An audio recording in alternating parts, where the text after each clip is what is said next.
People seek the information of what the property market is up to.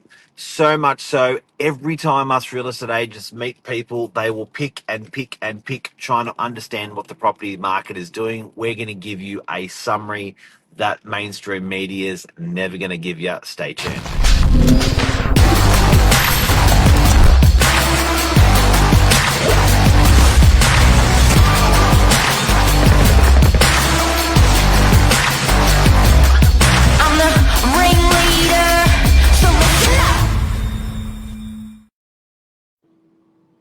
Josh Webshot. Good morning, Mark. How are you? Yeah, good you. Yeah, good, good. Excited to speak a little about this one this morning. Yeah, so you're out there, you're talking to prospective commercial tenants, you're talking to prospective buyers in residential. You're sort of nicely stretched across all the markets in real estate, and you wanted to talk about this topic this morning. Yeah, I did. I've had a lot of interesting conversations. Obviously, if anyone didn't know, Novak's a little different. Essentially, we have all agents selling properties under the banner. So I work with a lot of buyers a lot of the time as well. And one of the main things I've had come back to me over the last 2 weeks specifically is what people are hearing on TV or the media versus reality. And that being that they're missing out on properties or properties are going or, far exceeding their expectations in terms of price. But when they're at home at 7 o'clock for the 6:30, 6 o'clock news, it's doom and gloom. Oh my God, what's going to happen? Interest rates, this, that. So I guess they're very confused because they hear one thing from online news, all those sources, and then they're in amongst the property buying journey, and if they find it to be quite different. Oh, I like doom and boom. Because you open up like one thing, and then like 3 days later you open up something, you're like, I thought like the market's gonna explode. No, it's gonna. It's hard. And you know what's different these days? I love the saying. It actually shits people when I say it, and they go, how's the property market?" And I go, "Look, it's been really, really good the last 100 years, and I think it'll be equally, really, really good the next 100 years." And they're like, It's not the answer people want, but it is the reality. So Exactly.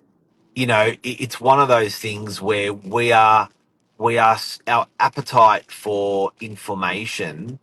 Um, on the spot straight away is far greater than what it ever used to be. So, people's consumption of it's almost like checking your watch, checking the time. It's like almost like the property market. People used to just be a lot more.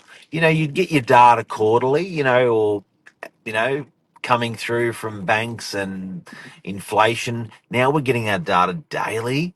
Um, it's it's it, it's not that like people are like ice addicts with it, but people are just more like, what's happening? What's happening? What's happening on the Yeah, market? very reactive, very reactive. Yeah.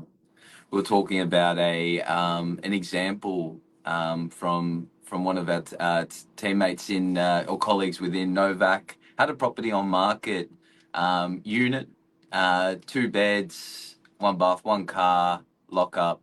Um, Elderly vendor there needed a certain amount of money to move on to their next steps or next journey.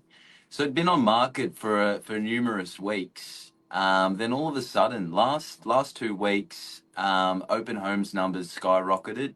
So originally we were looking at 3 to 4. All of a sudden you're getting double digits, nine, tens, and over.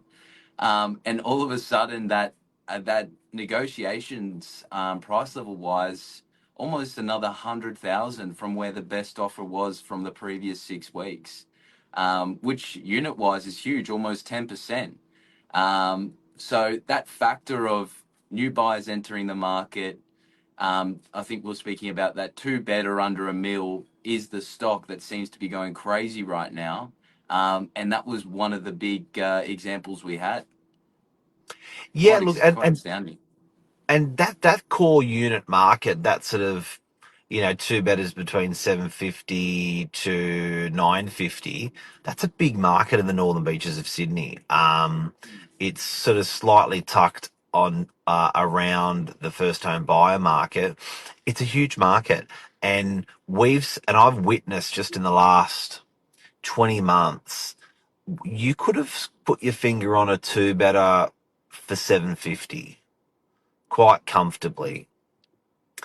Now, we're from what we're seeing, like right up to now, as in today, that figure's getting more towards 950. That's a frightening.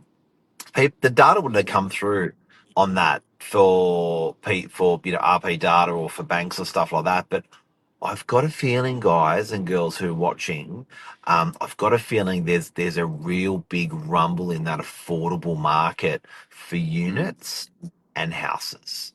Big rumble.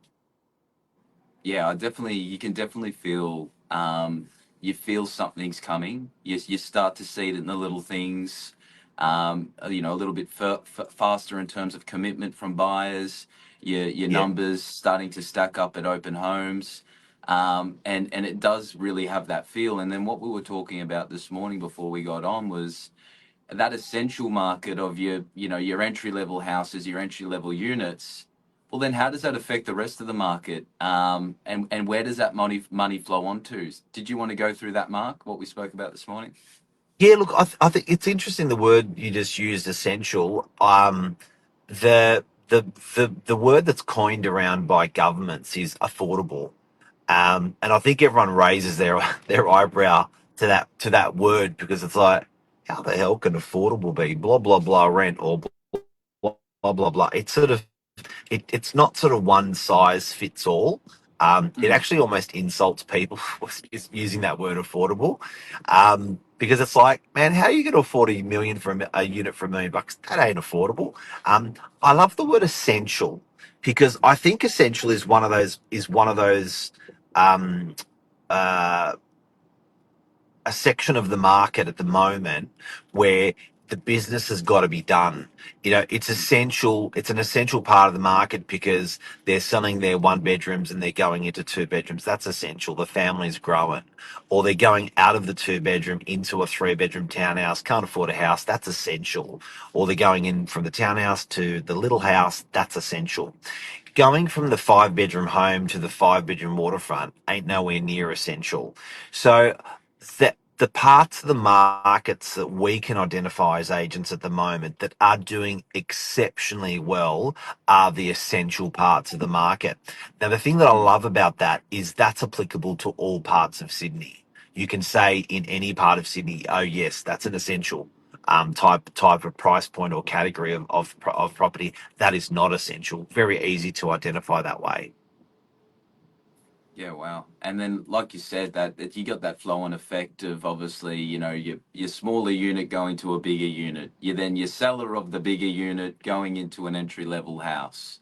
So it's almost like a food chain of sorts. But once it starts to begin in Yeah. from the start, from your first home buyers, that should definitely follow through. And it sort of lines up with their expectations of a better growth rate in 2026. If we're starting to see this now heading into the third quarter of 2025, it definitely gives that time for that price action to move up through the asset classes and makes 2026 look like a good year for property. Well, I think on going out on that, I think if I was to be punting, that's what I'd exactly say. That look, I think we've got to be careful here. When rates go down, your economy's sort of shit the bed, right? It's not a good. We all pray for the rates to go down, but we don't pray for the economy to be crap. So Mm, when they're trying to make good and get people, you know, kicking kicking along a little bit more when they're bringing the rates down. Normally, when property prices are absolutely skyrocketing, that's when you'll see them put rates up. So it's sort of like be real careful what you wish for, because at the moment, I do think what you said, part of me saying, well, the economy's, it ain't that good that they're bringing the rates down. Then part of me saying, oh, market, the essential part of the market's going to boom. I think you're right, and I think guys and girls, if you want to identify in your marketplace, you know what you should be buying and what's going to perform well, essential would be good.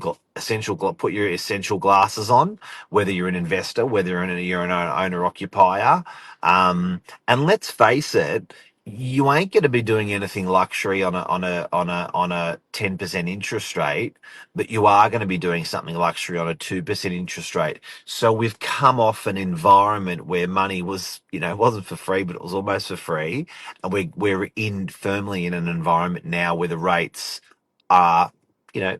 Above median. I wouldn't say expensive, but it forces your hand to be a little bit more conservative in spending with property prices or investing. Bottom line, I reckon we're going to see. Oh, I was with a bunch of private bankers last night, and something that I thought was very, very interesting that we were talking about was, they were chatting, asking me pretty much this question, and what I was saying is, in any of your markets where you are, check if your market is overcooked. Check if your market is undercooked. That is going to identify what your property market's going to be doing.